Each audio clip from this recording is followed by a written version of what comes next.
लोग थकावट की वजह से चर्च नहीं पहुंचेंगे और बहुत सारे लोग छुट्टी पे आज। Hallelujah hallelujah. केरल में जब हम रात को आए तो तभी मुझे लग रहा था कि ये बेहोश हो जाएंगे घर जाके, अब ये थके इतने हुए।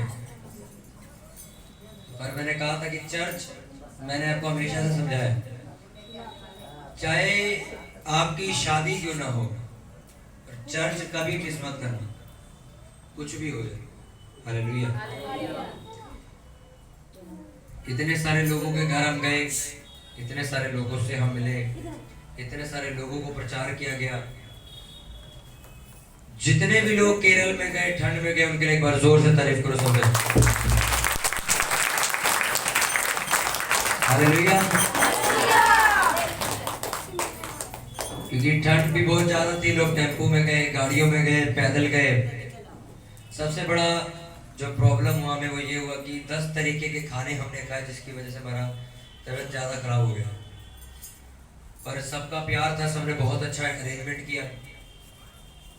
जितनों के घर केरल गई, जितनों ने अपने घर प्रार्थना रखवाई, जितने लोग उस केरल में गए, प्रभु यीशु मसीह के नाम में वो सभी लोग फलवंत हो जाए। हालेलुया। कितनों को आनंद आया 6 दिन केरल में जाके। हालेलुया। केरल जो निकाली जाती है, अगर आप लूका की किताब को पढ़ो तो उसमें जब चरवाहे जब बैठे हुए थे, भेड़े चरा रहे थे, तो स्वर्गदूत आया उनके पास और जाके उन्हें कहता है कि उद्धारकर्ता ने जन्म ले लिया है। तो चरवाहे क्या देखते हैं कि जो स्वर्गदूत है वो नाच गा रहे आसमान के अंदर। लिखा वहां पे वो स्तुति आराधना कर रहे थे और एक स्वर्गदूत आके चरवाहों को बताता है कि जाओ देख के आओ, यीशु पैदा हो चुके हैं। हालेलुया। क्या कर रहे थे स्वर्गदूत? नाच गा रहे थे और प्रचार कर रहे थे कि उद्धारकर्ता पैदा हो गया। गा रहे थे कि नहीं? लूका की किताब में लिखा है। अब बहुत सारे लोग ऐसे भी हैं जो ये कहते हैं कि तुम नाचते गाते क्यों, तुम अपने उद्धारकर्ता का त्योहार क्यों मनाते? हालेलुया। मुझे एक बात बताओ आज सभी लोग, कभी आप किसी की क्रिया में गए हो? किसी का भोग डलता जाते हो? कभी बंदा मर जाता जाते हो? उस सफेद टेंट के अंदर कभी आपने किसी को नाचते हुए देखा? उस सफेद टेंट के अंदर आपने कभी ढोल बजते देखे? कभी साउंड बजता हुआ देखा है? कभी देखा है कि लोग नाच रहे हैं, शोर मचा रहे हैं, सीटियां मार रहे हैं? कभी देखा है उस टेंट के अंदर क्या होता है? वहां पे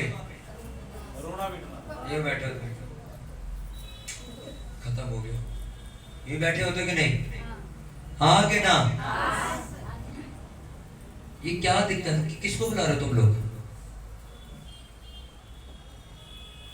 उस टेंट के अंदर कभी जश्न मनता हुआ देखा आपने? जहाँ पे सफेद टेंट लगा होता है, उस घर में कभी देखा है? नहीं देखा। अच्छा, जिस घर का जो घर पूरा लाइटों से सजा होता है, टेंट लगा होता है, किसी लड़के की लड़की की शादी हो रही है, वहाँ ढोल बजते देखे आपने? वहाँ साउंड बजता देखा आपने? वहाँ शोर मचाते हुए लोगों को देखा आपने? सीटियां मारते हुए देखा लोगों को? पूरा रात भर नाचते हुए देखा ना, जश्न मनाते हुए। किसी का बच्चा हॉस्पिटल में पैदा होता और वो मर जाता है, कभी देखा उसके घर ढोल बजते हुए? और जब किसी के घर बच्चा पैदा होता है, चाहे लड़की हो चाहे लड़का हो, उसको नाचते हुए देखा कि नहीं देखा? मिठाई बांटते हुए देखा कि नहीं देखा? तो हमारे यीशु मसीह की मौत तो नहीं हुई ना भाई कि हम उदास होकर बैठ जाए। कल जब हम केरल निकाल रहे थे, एक व्यक्ति मेरे पास आया, हम जब गाड़ी लेके निकल रहे, क्रिश्चियन था वो, आगे कहता, कह रहे इस चर्च का पास्टर कौन है? तो ड्राइवर ने बोल दिया, कहते पास्टर ये खड़े। तो आया मेरे पास मिलने के लिए। मेरे को पता ना पहला शब्द क्या कहा? कहते आपको शर्म नहीं आती? मैं कहा नहीं, अब आगे बोलो क्या कहना। कहते ये शोभा देता आप लोगों को नाच गाना? और उसकी नींद खराब हो गई थी, इसने कल्पावास हो था वो क्रिश्चियन। अब सुनते रहो, उसकी नींद खराब कर दी थी हम लोगों ने। आके कहता मेरे को, तो कहते आपको शोभा देता है नाच गाना? आप ये शोर मचा रहे हो, नाच रहे हो, साउंड बजा रहे हो, आधी रात को सड़कों से, साकी हम सड़कों में नाचते हुए जा रहे थे, ये शोभा देता है क्या मसीह लोगों को? अभी तो मैंने जवाब दिया नहीं। कहता आपको ये अच्छा लग रहा है कि ये जितने भी आप लड़के हैं लड़कियां हैं सारे शोर मचा रहे हैं, सीटियां मार रहे हैं, नाच रहे हो, साउंड बजा रहे हो, कोई ढोल बजा रहा है, कोई कुछ कर रहा है, तो ये सब मस्जिद में थोड़ी होता है। आप शांति से जाओ, आपको पैम्पलेट बांटने बांटते हुए जाओ। मैंने कहा मैं पैम्पलेट ये नहीं बांट रहा हूँ, ये एक बंदा मर गया है इसके भोग पे आ जाना 25 तारीख को, ये बांट रहा हूँ क्या मैं क्या बांट रहा हूँ पैम्पलेट में? यीशु जन्मोत्सव के पर्चे बांट रहा हूँ। एक उत्सव मनाया जा रहा है, एक त्योहार मनाया जा रहा है, आप उसमें शामिल हो। तो उत्सव और त्योहार कैसे मनाया जाता है? नाच गा के शोर मचा। तो इतनी बात कहने के बाद कहते हैं, तो मैंने उनको वचन से, अब इतने शोर में वचन क्या समझाऊं उन्हें? तब भी मैंने उन्हें बताया, मैं कहा यशायाह नबी की किताब में लिखा कि मैं सीटी मार के अपनी प्रजा को इकट्ठा करूंगा।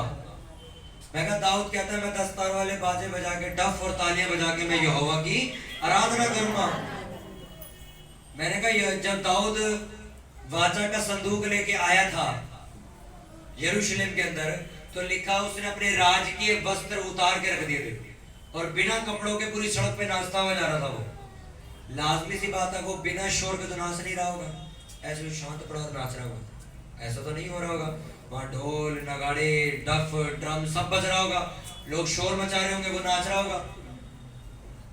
आप सोचो, हम तो फिर कपड़े पहन के निकलते हैं, वो तो बिना कपड़ों के नाच रहा था। उसकी वाइफ आके उसको कहती है तू इतना बड़ा राजा है, तू कैसे सड़कों पे नाचता फिर रहा है, लोग तेरे से डरना बंद कर देंगे, तू कैसे पागलों वाली हरकतें कर रहा है।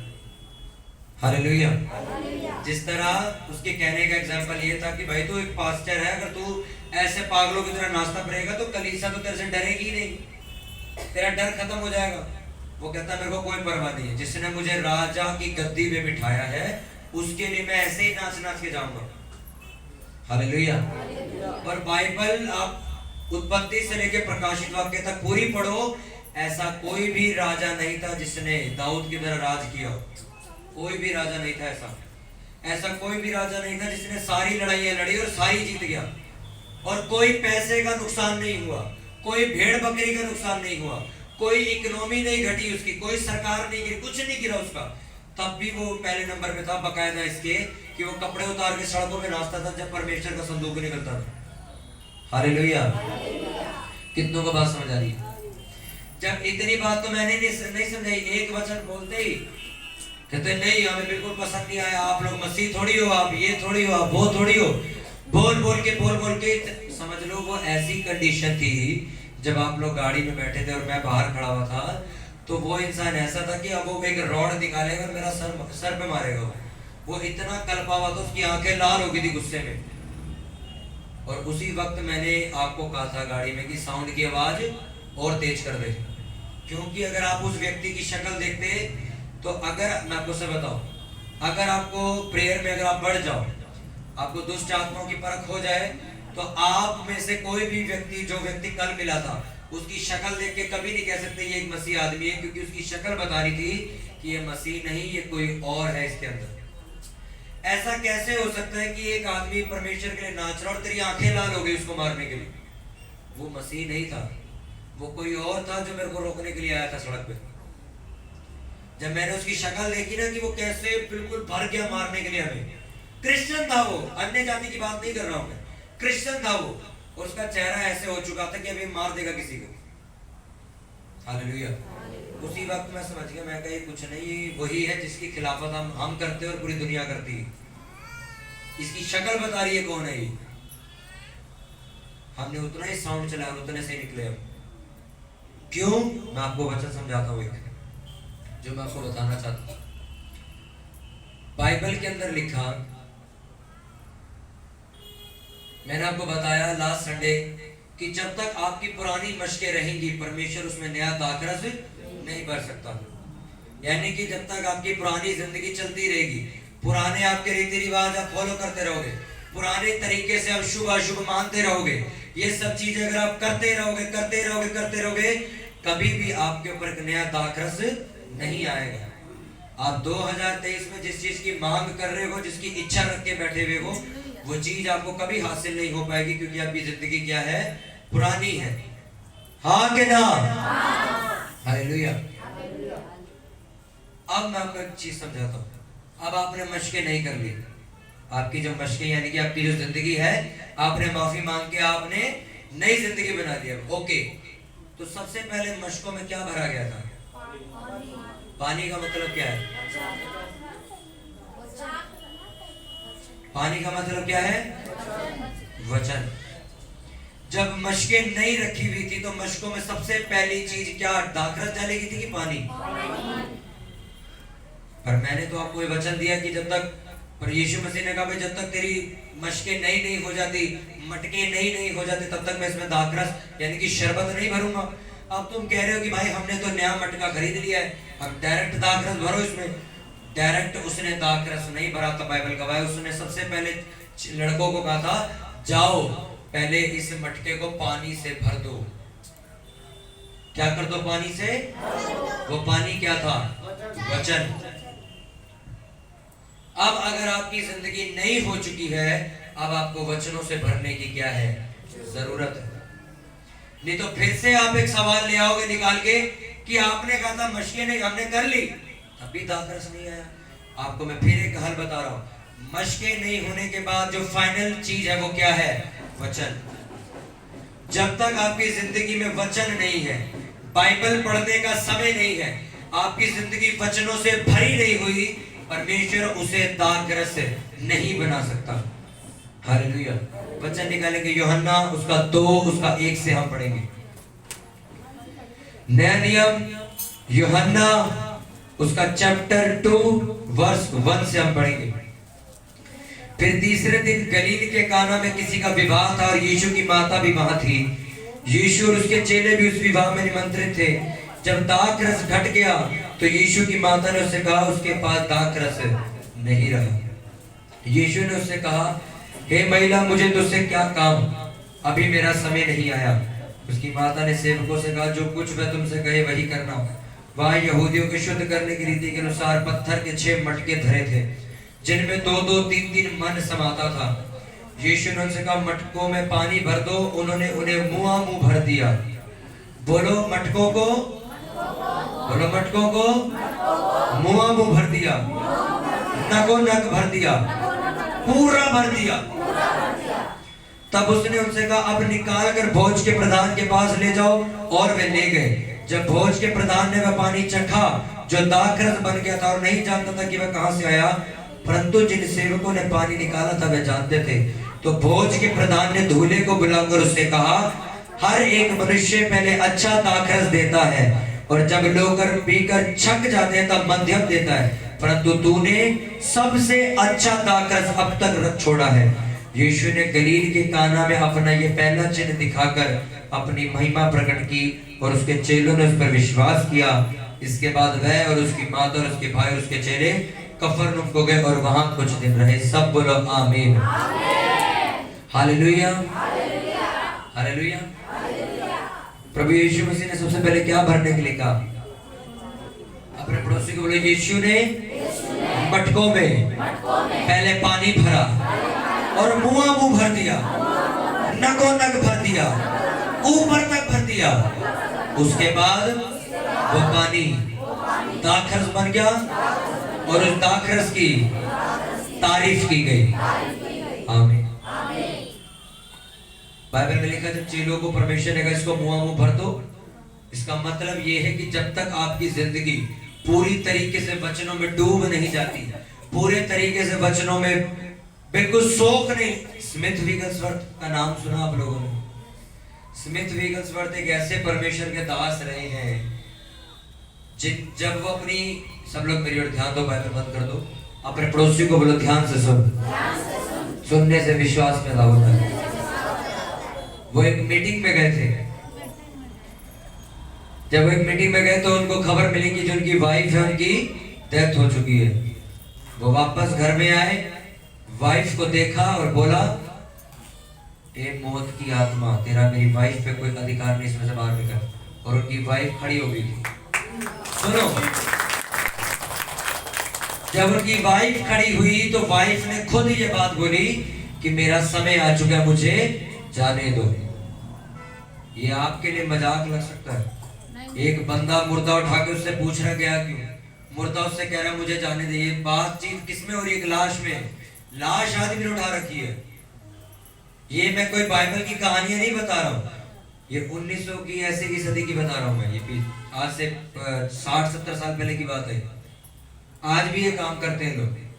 अपनी वाइफ को उठा के पूछा भाई कहाँ गए, वो कहती भाई मेरा टाइम आ गया, मेरे को जाने दो। सोचो, ये मैं उस पास्टर की गवाही बता रहा हूँ जो बाइबल के अलावा एक न्यूज़पेपर अखबार भी नहीं पढ़ते थे। उनके घर में न्यूज़पेपर आना बैन था। कोई उनके घर में अगर न्यूज़पेपर हाथ में लेके अंदर घुसता था, वो कहते थे पहले इस न्यूज़पेपर को बाहर फेंक के आ, फिर अंदर आइयो। अब इसका मतलब ये नहीं है कि न्यूज़ पढ़ना गलत बात है, अखबार पढ़ना गलत बात है, नहीं। उनका मन ये रहता था कि मैं बाइबल के अलावा कुछ भी नहीं पढ़ना चाहता। स्मिथ विगसवर्थ की स्टेटमेंट है कि एक मसीह इंसान को एक स्पंज की तरह होना चाहिए। स्पंज देखा है कभी? देखा है कि नहीं? स्पंज के अंदर पानी भर जाता है, उसको आप दबाओगे पानी निकलता है, वो पूरा निचुड़ जाता है। फिर उसमें पानी डालोगे, फिर वो अपने अंदर इतना सारा पानी सोख लेगा, एक गिलास पानी निकाल देगा वो। हाँ कि ना?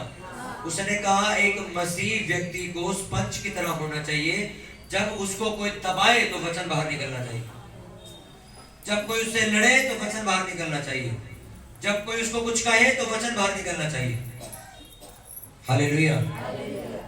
इस लाइन को पढ़ने के बाद मुझे समझ आया कि परमेश्वर काम क्यों नहीं कर रहा। उसके चेलों ने मटके को कहां तक भर दिया था? नको नक पूरा की पानी भर के गिरने लग गया था। और मेरा सवाल परमेश्वर से कि वचन पढ़ तो रहे हैं लोग, काम क्यों नहीं हो रहा? परमेश्वर ने कहा ये मुआ अभी तक नहीं आए। जब तक ये पूरी तरह नहीं भर जाते मैं दाखरस नहीं बंटवा सकता। हालेलुया। आपने 20 मिनट बाइबल पढ़ी, आप अपने हिसाब से हिसाब लगाओ, आपके शरीर का 2% हिस्सा से वचन से भरा हुआ, बाकी 98% हिस्सा भी खाली पड़ा हुआ। और आप परमेश्वर से कुछ भी मांगोगे वो आपको नहीं मिलने का।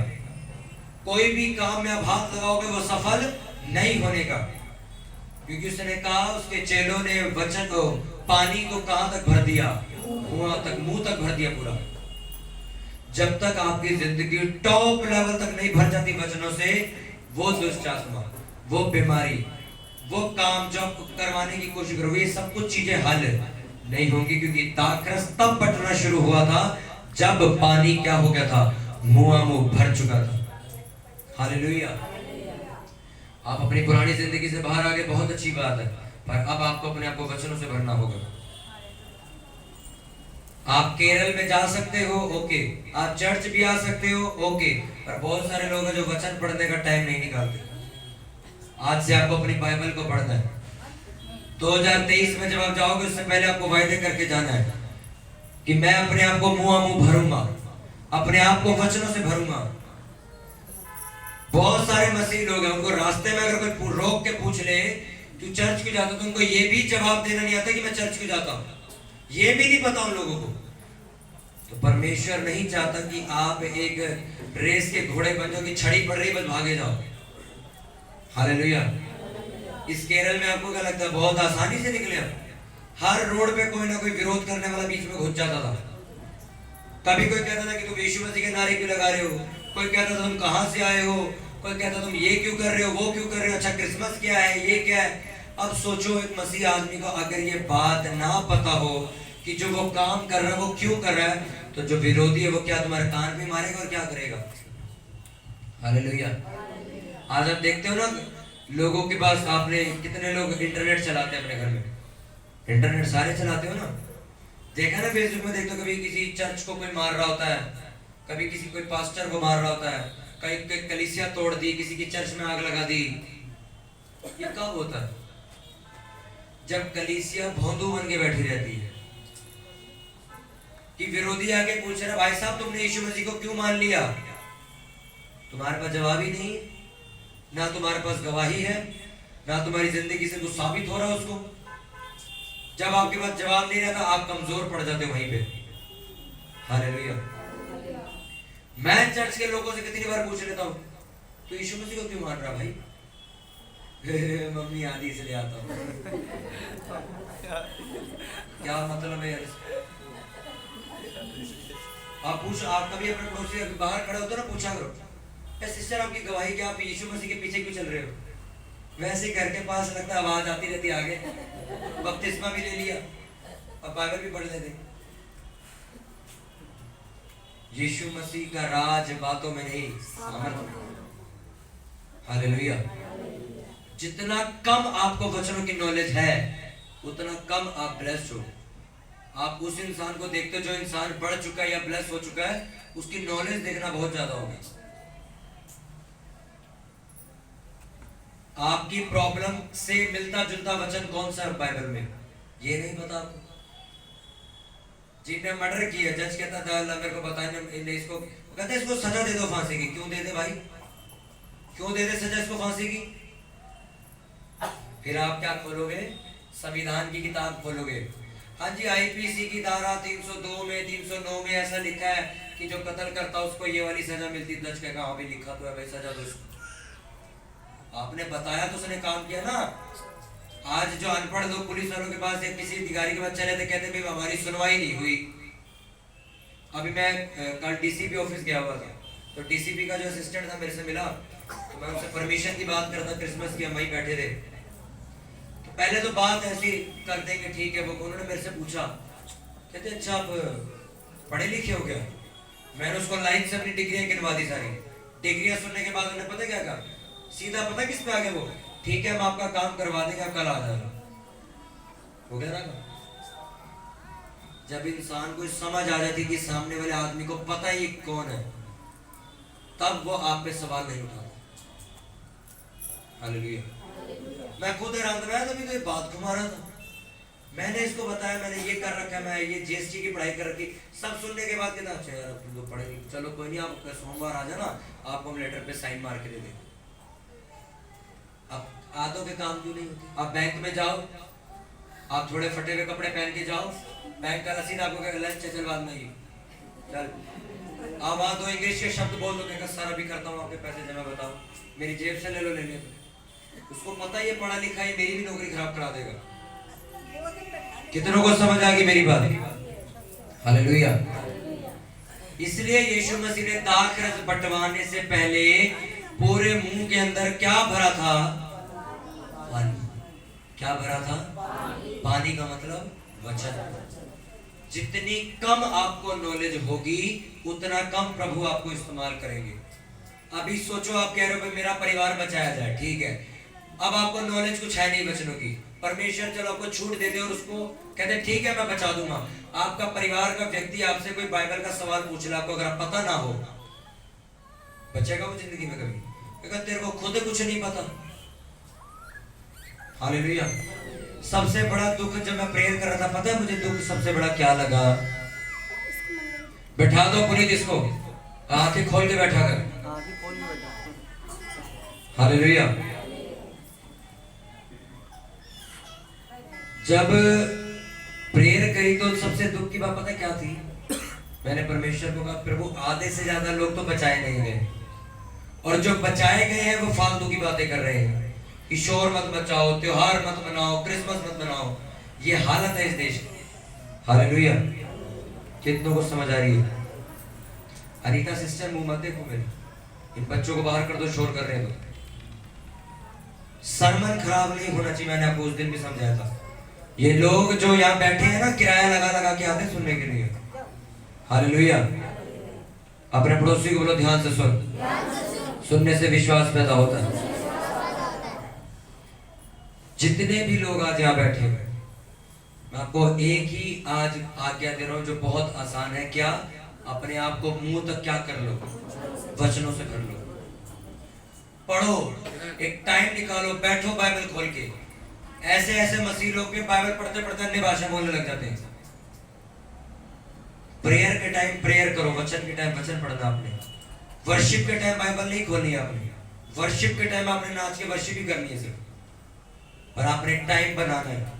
आप काम पे जा रहे हो, कहीं भी जा रहे हो, ऑफिस में जा रहे हो, लंच ब्रेक तो हर जगह होता है।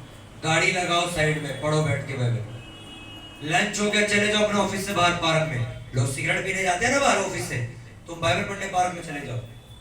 पर एक टाइम निकालो बाइबल पढ़ने का। जिन चीजों के लिए तुम संघर्ष कर रहे हो ना, कैसे मैं इस चीज से बाहर निकलूं, तुम्हें 1% भी जोर नहीं लगाना पड़ेगा, अपने आप बाहर निकल जाओगे।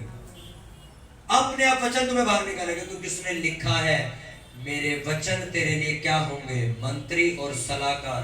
दाऊद कहता राजा को जीत बहुत सारे मंत्रियों की सलाह से मिलती है, और मेरे मंत्री तेरे वचन है, मैं इससे सलाह लेके लड़ाई लड़ने जाता हूँ। हालेलुया। आपको गाइड करने वाला आपका फूफा नहीं है, कौन है? बाइबल। तुम्हें क्या करना है, कहां जाना है, क्या खाना है, क्या पीना है, क्या पहनना है, क्या बोलना है, सब कुछ इसमें लिखा है। अब तुम पढ़ो ना तो फिर पास्टर का सर खाओ फोन करके, पास्टर जी हम क्रिसमस पे मेहंदी लगा सकते हैं?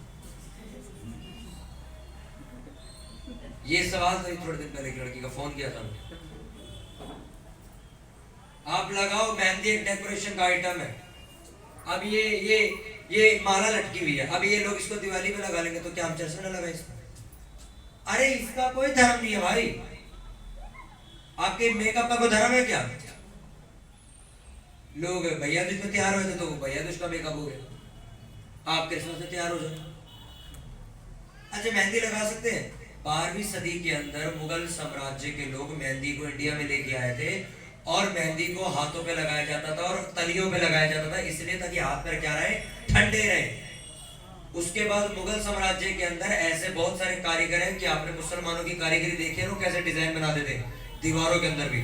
उस मेहंदी को लेके उन्होंने हाथों पे डिजाइन बनाने शुरू कर दिया अपने आप को सजाने के लिए, तब से मेहंदी लगाते आ रहे लोग। कोई भी काम करने से पहले उसका इतिहास तो जानो, वो किसी धर्म में नहीं बांटी गई थी, वो एक डेकोरेशन का पार्ट है। आपकी जो दादी है उनसे जाके पूछो सर पे मेहंदी क्यों लगाते हो? सर ठंडा करने की। अब तुम कह रहे हो ये धर्म में लगाई जाती, ये धर्म में नहीं लगाई जाती। हल्दी चेहरे पे शादी के किसी रस्म में नहीं लगाई जाती। हल्दी एक वैदिक प्रोडक्ट है जिसको चेहरे पे लगाया जाता है, इसको साफ और सुंदर करने के लिए, बस, और कोई मतलब नहीं। आपने मेकअप का भी धर्म बना दिया, हल्दी का भी धर्म बना दिया, मेहंदी का भी, सब कुछ धर्म बना दिया। ये तो उस धर्म से आई है, तो शादियों में लगाते हैं, तो इसमें लगाते हैं। अरे लोग कहीं भी यूज कर रहे हैं उसको। हालेलुया। आपको जो पहनना है, आपको जो तैयार होना आप हो। अब ये सवालों के जवाब मैं आपको इतने इतने छोटों के जवाब में चर्च में दे रहा हूँ, यही तुम बाइबल पढ़ लो तुम्हें कुछ समझ आ जाए। मुझे कैसे पता लगी इतनी कहानी? मैंने भी गूगल पे जाके पढ़ी होगी कहीं ना कहीं। हम लोग इंटरनेट पूरी 1.5 GB फूक देते हैं, फालतू की चीज देख रहे हैं, पढ़ते कुछ नहीं। यूट्यूब पे सुनो, वचन सुनो, सरमन सुनो, कोई काम की चीज सुनो। जब तक तुम्हें दाखरस नहीं बनाया जा रहा, इसका मतलब समझ जाओ अभी तक तुम्हारे पास वो ज्ञान नहीं है जिस ज्ञान की परमेश्वर इंतजार कर रहा है। क्योंकि परमेश्वर कभी भी खराब दाल मेहमानों के आगे नहीं रखता। क्या बोला भोज के प्रधान ने? कहता ऐसा दाखरस तो कोई नहीं पिलाता, तूने बड़ा मीठा दाखरस पिला दिया हमें। आपकी घर में दाल खराब हो गई, मेहमान के आगे रख दोगे? अच्छी रखोगे ना।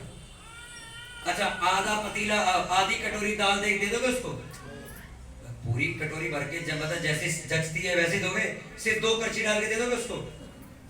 वैसे ही परमेश्वर है। परमेश्वर ने कहा मैं कुम्हार हूं, तुम बर्तन हो, खाना मेरा वचन है। अब ये आधा खाना मैं पब्लिक के बीच में नहीं रख सकता। समझ गए मेरी बात? वो पूरी दाल मखनी तैयार करेगा, मक्खन गिराएगा, क्रीम घुमाएगा, पुदीना डाल के फिर रखेगा, ताकि दुनिया क्या कर सके, तारीफ कर सके, होटल वाले ने बड़ी दाल बनाई। समझे मेरी बात को?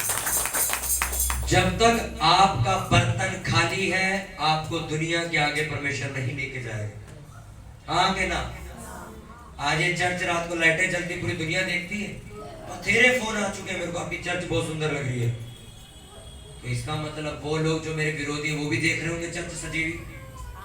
पर आज इतनी परमेश्वर ने ताकत हमें दी थी कि हम यहाँ खड़े होकर काम कर सकते हैं, पर पहले नहीं थी ना। पहले छोटे से घर में हम कलीसिया लगाते थे, गली के अंदर छुप के चर्च चल रही थी, किसी को पता ही नहीं था चर्च लगती है यहाँ पे, पता ही नहीं था किसी को। हालेलुया। परमेश्वर ने वहां से निकाल के मेन रोड पे क्यों रख दिया? उसे समझ आ गया अब इनके पास बुद्धि है, अगर आप इनकी कोई खिलाफत करेंगे उसे जवाब दे सकते हैं। अब इनको सरेआम पब्लिक के बीच में ले जाओ। आज हम सरेआम जाते हैं ना सड़कों पे। हालेलुया। अभी भी बहुत सी ऐसी चीजें जो हम नहीं कर रहे, क्यों? शायद उस तक नहीं पहुंचे। अगर 2023 में उस तक पहुंचना है तो वो काम कंप्लीट करो, वो दाल मखनी की पतीली पूरी भरो, पूरा भरो अपने आप को मुंह वचनों से। क्या करना है आज से? आपने क्या करना है आज से? रोज क्या? हाँ? कितना? जब तक तुम क्या ना भर जाओ, मुंह तक ना भर जाओ। आज 2 घंटे बाइबल पढ़ ली, अगले दिन हम दूसरे आदमी को हवाबाजी करते हैं। तेरे पे वचन पता क्या लिखा है? मैं बताता हूँ तेरे को। ये वाली बाइबल नहीं पढ़नी। कभी भी ये चीज अपने दिमाग में डाल लो। आप चर्च में आए हो, कोई आपका विरोधी है, उसके खिलाफ कभी प्रेयर नहीं करनी। आपने वचन पढ़ने तो इसलिए नहीं पढ़ने कि मैं किसी को नीचा दिखा सकूं। आपने कोई भी काम करना इसलिए नहीं करना कि मैं दूसरे को शर्मिंदा कर सकूं। कभी भी ये बात ध्यान में रखो। जिन्होंने जिस बंदे ने मेन इस चर्च का नाम बदनाम किया था ना, कल फोन करके माफी मांगी उसने। और चर्च के लड़कों से पूछ लो, मैंने एक को भी ये नहीं कहा था कि मैं इसको गाली बकूंगा। कल फोन आया उसका और माफी मांग रहा था, कहता हम क्रिसमस से आना चाहते हो। अब आप सोचो, जो लड़के चर्च में रहते हैं उनसे पूछना, कहते हैं आप फोन करो, आप भी कुछ बोलो। मैं कहा यही तो मेन काम है, मैं अपनी लड़ाई मुंह से नहीं लड़ूंगी, उसको बोलने दे। एक भी गाली हम में से कोई नहीं देगा, ना ही कोई हाथ छोड़ेगा, अपने आप आएगा। चुटिया कर आगे लाइन पे कुछ निकला हल। आपने किसी से नहीं लड़ना है, आपने किसी का मुंह नहीं तोड़ना है। आपने सिर्फ क्या करना है, अपनी जिंदगी संवारो बस। तुम अपना लेखा दे दो, यही बड़ी बात है। दूसरे का तो दे नहीं सकते, अपना देने लायक बनो बस। कि प्रभु मैंने ये काम किया, मैंने ये बचाया, मैंने इसकी जिंदगी बदली, बस ये लेखा दो उसको। किसमें क्या कमी है ये निकालने के लिए आपको नहीं बुलाया परमेश्वर ने। परमेश्वर ने कहा तेरा पहला काम अपना घर बचा जाके, फिर लोगों को बचाइए। तू क्या पास्टर की बुराइयों में लगा पड़ा है, वो मैं देख लूंगा, तू अपना काम कर। समझ आ गई तुम्हें? अपना हीरा तैयार करो, दूसरे का छीनो मत। उसके हीरे में तो दाग है, अपना साफ करके रखो, कहीं इसमें ना लग जाए। बाइबल में लिखा, जो ये सोचता है कि मैं तो अड़ा और खड़ा हूं, सचेत रहे गिर ना जाएगा। सावधान रहो कि तुम ना गिर जाओगे। हालेलुया। उठाओ अपने हाथों को सभी जन और प्रार्थना करो कि परमेश्वर, तेरे वचन में लिखा कि खुदावंद तूने मटकों को मुंह भर दिया, और उसके बाद मेरे परमेश्वर तूने उन सबको जब बंटवाया तो दाखरस में वो चीजें तब्दील हो गई। मेरे परमेश्वर, हम प्रार्थना करता मैं बाइबल पढ़ने का मन दे। हमारी तूने नई जिंदगियां बना दी। अब हम चाहते कि हम अपने आप को जल से, पानी से अपने आप को भर ले। करो ऊंची आवाज में प्रार्थना और वो मन मांगो कि परमेश्वर मुझे वो मन दे, मुझे वो हियाव दे कि मैं वचन को पढ़ूं। कोई दुष्ट आत्मा मुझे वचन पढ़ने से न रोक सके। करो ऊंची आवाज में प्रार्थना। आपके पड़ोसी की आवाज आपके कान में नहीं जानी चाहिए, आपकी प्रेयर आपको सुनाई देनी चाहिए कि प्रभु मुझे वचन पढ़ने वाला मन दे, मुझे वचनों पर चलने वाला बना, मुझे वचनों को फॉलो करने वाला बना। मैं तेरे वचनों को पहन सकूं, तेरे वचनों पर चल सकूं, तेरे वचनों को पढ़ सकूं। प्रभु मुझे पढ़ने वाली बुद्धि दे। वो आत्मा जो मुझे बार बार आलस में डालती है, प्रभु वो आलस की आत्मा मुझसे दूर कर। प्रभु जिस तरह एजरा शास्त्री सारा दिन बाइबल पढ़ा करता था, उसी तरह मेरे प्रभु मैं भी अपनी बिजी व्यस्त जिंदगी में से समय निकालूं कि मैं वचनों पर ध्यान कर सकूं। लिखा इसहाक शाम को मैदान में वचन पढ़ने जाता था। प्रभु मैं भी ऐसे एक समय बनाऊं, किसी पार्क में, किसी जगह पे, किसी खाली जगह पे जाऊं और बाइबल पढ़ूं। प्रभु मुझे बाइबल पढ़ने वाला मन दे, मुझे पूरा का पूरा वचनों से भर दे। अपने हाथों को उठाओ और बोलो परमेश्वर मुझे वचनों से भर दे, ताकि मैं दाखरस बन सकूं, जिस दाखरस की लोग इज्जत कर सके, जिस दाखरस की लोग तारीफ कर सके। करो जीवन में प्रार्थना।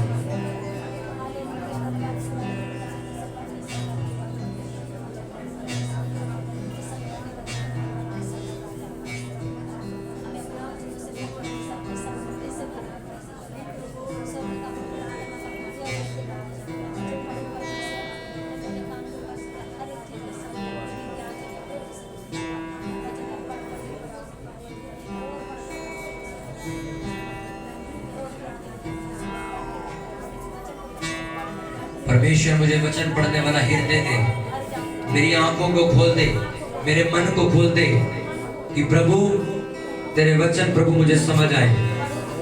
तेरे वचन मेरे खुदावन सारे भेद मेरे आंखों के आगे खोले जाए, गहरे प्रकाशन मेरे आगे खोले जाए। मैं गहरी गहरी बातों को समझ सकूं।